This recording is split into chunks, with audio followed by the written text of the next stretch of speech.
जय हिंद दोस्तों, teacher channel पर आपका स्वागत है। दोस्तों आज हम लोग प्रतिरोधों का संयोजन यानी ग्रुपिंग और कॉम्बिनेशन ऑफ रेजिस्टेंस टॉपिक पढ़ने वाले हैं। दोस्तों यह टॉपिक क्लास 10th के साइंस में फिजिक्स से ली गई है और दोस्तों यह टॉपिक बहुत ही महत्वपूर्ण है क्योंकि इससे दो तरह से क्वेश्चन पूछ ली जाती है, या तो न्यूमेरिकल बेस्ड में या आपसे संयोजन के रूप में प्रतिरोधों का समूहन यानी कि श्रेणी क्रम में या समांतर क्रम में संयोजन करने के लिए भी पूछ ली जाती है। इसलिए दोस्तों यह वीडियो काफी खास होने वाला है और बहुत ही महत्वपूर्ण है क्योंकि इससे क्वेश्चन पक्का 5 नंबर आपका पक्का हो जाएगा, या तो न्यूमेरिकल बनाने के लिए या ऑब्जेक्टिव बनाने के लिए। दोस्तों इसलिए वीडियो को अंत तक देखें और अच्छा लगे तो चैनल को सब्सक्राइब भी कर लेंगे और बेल आइकॉन भी दबा लेंगे ताकि आने वाले हर वीडियो का नोटिफिकेशन आप तक पहुंचता रहे। और किसी भी तरह का डाउट हो तो आप कमेंट सेक्शन में पूछ सकते हैं। चलिए दोस्तों हम लोग स्टार्ट करते हैं। दे रखा है प्रतिरोधों का संयोजन, यानी उसको इंग्लिश में हम लोग ग्रुपिंग और कॉम्बिनेशन ऑफ रेजिस्टेंस कह सकते हैं। दोस्तों मुख्यतः प्रतिरोध का संयोजन हम लोग दो तरह से करते हैं, एक श्रेणी क्रम में लिखे, पहला है श्रेणी क्रम और दूसरा है समांतर क्रम।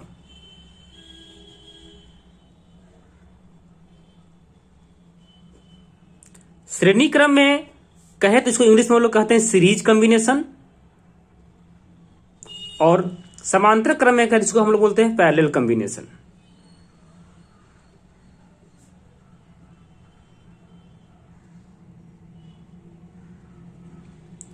सबसे पहले दोस्तों यह जान लीजिए कि श्रेणी क्रम और समांतर क्रम में संयोजन की आवश्यकता क्यों पड़ी। दोस्तों श्रेणी क्रम के मतलब होता है एकदम बिल्कुल सीधा, जब प्रतिरोध दोस्तों ज्यादा अगर प्राप्त करना है तो हम लोग श्रेणी क्रम में लेते हैं और कम प्राप्त करना है तो हम लोग समांतर क्रम में लेते हैं। यानी सीधा कहे तो अगर प्रतिरोध को बढ़ाना हो तो उसको हम लोग श्रेणी क्रम में संयोजित करेंगे और अगर प्रतिरोध को घटाना है तो उसको हम लोग समांतर क्रम में संयोजित करेंगे। दोस्तों आप चाहे तो इसको लिख सकते हैं, प्रतिरोध बढ़ाने के लिए इसका यूज होता है प्रतिरोध को बढ़ाने के लिए, और इसका इस्तेमाल होता है प्रतिरोध घटाने के लिए। आपसे ऑब्जेक्टिव में ये भी क्वेश्चन पूछ सकता है कि प्रतिरोध को घटाने के लिए हम लोग किस प्रकार के संयोजन का उपयोग करते हैं, श्रेणी क्रम, समांतर क्रम और मिश्रित, या इनमें से कोई नहीं। और प्रतिरोध घटाना हो तो हम इसको समांतर क्रम में संयोजित करेंगे। दोनों बात को दोस्तों ध्यान रखेंगे। और हम चलते हैं कि श्रेणी क्रम में समूहित कैसे होता है। पहला हम लोग टॉपिक लेते हैं श्रेणी क्रम। पहला श्रेणी क्रम।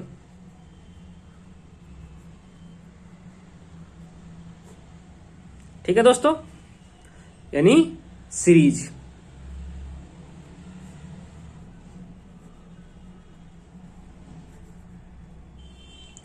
दोस्तों श्रेणी क्रम में समूहन बहुत ही आसान होता है।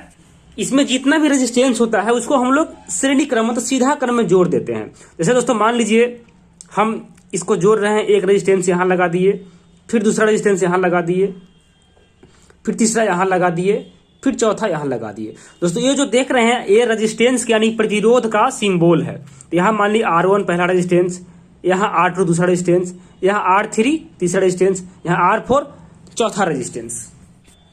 अब दोस्तों आपसे प्रश्न ये भी पूछ सकता है कि श्रेणी क्रम में संयोजन किसे कहते हैं, तो हम इसका डेफिनेशन नहीं परिभाषा कह सकते हैं कि श्रेणी क्रम में संयोजन तब कहा जाता है जब दोस्तों पहले प्रतिरोध का अंतिम छोर दूसरे प्रतिरोध के प्रथम छोर से जुड़ा हुआ हो, फिर दूसरे प्रतिरोध का अंतिम छोर तीसरे प्रतिरोध के प्रथम छोर से जुड़ा हुआ हो, और तीसरे प्रतिरोध का अंतिम छोर चौथे प्रतिरोध के प्रथम छोर से जुड़ा हुआ हो। तो इस प्रकार समूहन को हम लोग समांतर क्रम समूहन कहते हैं। और इसका दोस्तों यानी कि श्रेणी क्रम में समूहन का आपसे तुल्यांकी प्रतिरोध, और इंग्लिश में बोले तो इक्विवेलेंट रेजिस्टेंस पूछ दे तो दोस्तों R इक्वल टू इसका हो जाएगा R1 plus R2 plus R3 plus R4।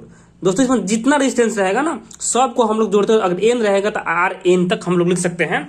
इस प्रकार दोस्तों यह इसका तुल्यांकी प्रतिरोध आएगा, यानी कि इक्विवेलेंट रेजिस्टेंस पूछेगा। दोस्तों इस पर अब न्यूमेरिकल कैसे पूछेगा वो भी आपको हम बताएंगे। पहले थोड़ा सा थ्योरी जान लेते हैं। ये दो बातें आपको ध्यान रखना है। श्रेणी क्रम में समूहन किसे कहते हैं आपको बता दिए हैं, जिस प्रतिरोध का समूहन इस प्रकार हो कि पहले प्रतिरोध का अंतिम छोर दूसरे प्रतिरोध का प्रथम छोर से, और उसी प्रकार दोस्तों दूसरे प्रतिरोध का अंतिम छोर तीसरे प्रतिरोध के प्रथम छोर से जुड़ा हुआ हो तो उसको हम लोग श्रेणी क्रम समूहन कहते हैं, और उसका तुल्यांकी प्रतिरोध दोस्तों ये होता है। इस प्रकार दोस्तों हम लोग श्रेणी क्रम समूहन समझ गए हैं। अब चलते हैं समांतर क्रम समूहन की ओर। दोस्तों समांतर क्रम समूहन किसे कहते हैं, आपसे परीक्षा में पूछ सकता है। दोस्तों तो समांतर क्रम समूहन का पहले हम डायग्राम देख लेंगे, यह किस प्रकार संयोजित होता है। दोस्तों इसमें क्या होता है कि दो छोर होता है, एक छोर से दोस्तों अगर धारा या प्रतिरोध घुसता है और दूसरे छोर से निकल जाता है, यानी इसमें कहे तो सीधा सीधी देखा जाए तो इसमें धारा का दोस्तों डिस्ट्रीब्यूशन होता है, यानी कि बंटवारा होता है।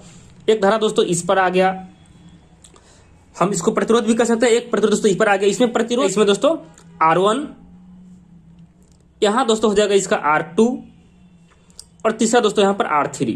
मान लीजिए R1, R2, R3। दोस्तों श्रेणी क्रम में सीधा होता है, लेकिन समांतर क्रम में एक के नीचे दूसरा होता है, दूसरा के नीचे तीसरा होता है, फिर जाके एक बार फिर तीनों प्रतिरोध एक पॉइंट पे मिल जाता है। इस प्रकार दोस्तों जो समूहन होता है उसको हम लोग समांतर क्रम समूहन कहते हैं। अगर इसको डेफिनेशन के तौर पर समझे तो आप लिख सकते हैं, दोस्तों जब समांतर क्रम संयोजन तब कहा जाएगा कि जब उन सभी प्रतिरोधों का बायां छोर, दोस्तों यहां पर देख रहे हैं बायां छोर है, तो बायां छोर एक बिंदु पर तथा दायां छोर दूसरे बिंदु पर संयोजित रहता है और सभी प्रतिरोध में दोस्तों अलग अलग प्रतिरोध प्रवाहित होता है, तो इस प्रकार समूहन को हम लोग समांतर क्रम समूहन कहते हैं। अब इसको हम लोग न्यूमेरिकली कैसे दिखाएंगे, कैसे इसको इस प्रकार के संयोजन में कैसे हम लोग आंकिक प्रश्न बनाएंगे, उस बात को भी देखेंगे। दोस्तों अगर आपको दो प्रतिरोध दिया हुआ है तो बहुत ही आसान है।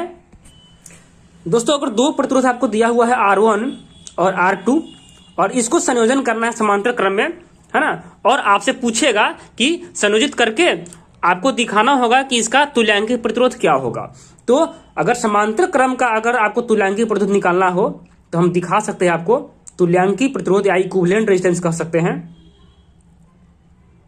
अगर दो है दोस्तों तो 1/R है ना इक्वल टू, यहां पर हम P लगा देते हैं, P से पैरेलल हो जाएगा 1/R1 जोड़ 1/R2। अगर दो का है तब दोस्तों यहां पर देख सकते हैं कि चूंकि R1 R2 अलग अलग प्रतिरोध है और श्रेणी क्रम में सीधा जोड़ते थे, लेकिन समांतर क्रम में हम लोग दोस्तों 1/R1 प्लस 1/R2 फिर 1/R3 जितना रहेगा सबको हम बटा में लगा करके सबको जोड़ देंगे। अगर इसको आप दोस्तों जोड़ेंगे, है ना, तो R1 R2 का एलसीएम लेंगे तो R1 इंटू R2 आ जाएगा और बटा पर का जोड़ बनाएंगे तो आप जानते हैं कि R1 से इस दोनों में भाग देंगे तो यहाँ R2 बचेगा, जोड़ इसको हम लोग R2 से भाग देंगे तो R1 बचेगा, यानी 1/RP इक्वल टू आपका R2 जोड़ R1/R1 इंटू R2 बना। लेकिन आपको सिर्फ आपसे RP पूछेगा दोस्तों तो यह उल्टा हो जाएगा, क्योंकि 1/RP है तो RP ऊपर चला जाएगा दोस्तों, इसमें भी ऊपर चला जाएगा तो R1 इंटू R2 बटे R1 जोड़ R2 बनेगा। इस प्रकार दोस्तों अगर दो सीरीज रहेगा, दो प्रतिरोध रहेगा तो उसको हम लोग इस प्रकार संयोजन करेंगे समांतर क्रम में और यह इसका इक्विवेलेंट रेजिस्टेंस आएगा और इससे हम लोग न्यूमेरिकल डायरेक्ट भी बना सकते हैं।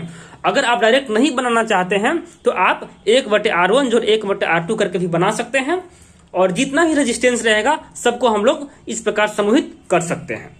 अगर दोस्तों बहुत सारा रेजिस्टेंस रहेगा तो उसके लिए दोस्तों हम लोग RP निकालना होगा, तो 1/R1 जोड़ 1/R2 जोड़ 1/R3 जोड़ दोस्तों जितना रहेगा सबको 1/RN तक हम निकाल सकते हैं। इस प्रकार दोस्तों यह समूहन जो हुआ आपका समांतर क्रम समूहन का है। तो आपसे दोस्तों सिंपली पूछे कि समांतर क्रम समूहन किसे कहते हैं, तो आप डिफिनेशन देंगे कि दोस्तों समांतर क्रम समूहन तब कहा जाता है जब उन सभी प्रतिरोधों का बायां छोर एक बिंदु पर, दोस्तों मान लीजिए बायां छोर है एक बिंदु पर तथा दायां छोर दूसरे बिंदु पर संयोजित रहता है, तो उन सभी प्रतिरोध से दोस्तों जितना इसमें प्रतिरोध देख रहे हैं सब पर अलग अलग धारा प्रवाहित होता है। यहाँ पर दोस्तों धारा का भी बंटवारा हो जाता है, अलग अलग प्रतिरोध है तो धारा भी दोस्तों यहाँ से बट जाएगा। मान लीजिए I धारा चलेगा तो यहाँ बट करके दोस्तों इसमें I1 धारा जाएगा, इसमें I2 जाएगा, इसमें I3 जाएगा। तो हम कह सकते हैं कि जब सभी प्रतिरोधों का बायां छोर एक बिंदु पर तथा दायां छोर दूसरे बिंदु पर संयोजित रहता है तथा उन सभी प्रतिरोधों से अलग अलग धारा प्रवाहित होती है, ऐसे संयोजन को हम लोग समांतर क्रम समूहन कहते हैं। दोस्तों हम बोल रहे हैं इस बात को आप लिख सकते हैं, एक बार फिर से हम दोहरा देते हैं। जब उन सभी प्रतिरोधों का बायां छोर एक बिंदु पर तथा दायां छोर दूसरे बिंदु पर संयोजित रहता है तथा उन सभी प्रतिरोधों से अलग अलग धारा प्रवाहित होता है ना दोस्तों, तो ऐसे संयोजन को हम लोग पार्श्वक्रम समूहन कहते हैं या समांतर क्रम समूहन कहते हैं। और इसका आपसे व्यंजन पूछे तो 1/RP RP equal to 1/R1 जोड़ 1/R2 जोड़ 1/R3 जोड़ डॉट डॉट 1/R1 होता है। और डायग्राम पूछे तो आपको डायग्राम बना दिया गया है। इस प्रकार आप कुछ न्यूमेरिकल, मेरा दोस्तों मुख्य मकसद था कुछ न्यूमेरिकल बताना, तो आपको हम इस पर कुछ न्यूमेरिकल बनवा देते हैं, अभी ध्यान से देखेंगे। दोस्तों इस प्रकार का न्यूमेरिकल आपसे पूछेगा कि 3 चालक जिनके प्रतिरोध क्रमशः 6 ओम, 5 ओम तथा 9 ओम है, इसको श्रेणी क्रम में संयोजन जोड़ा गया है, तो इसका समतुल्य प्रतिरोध क्या है।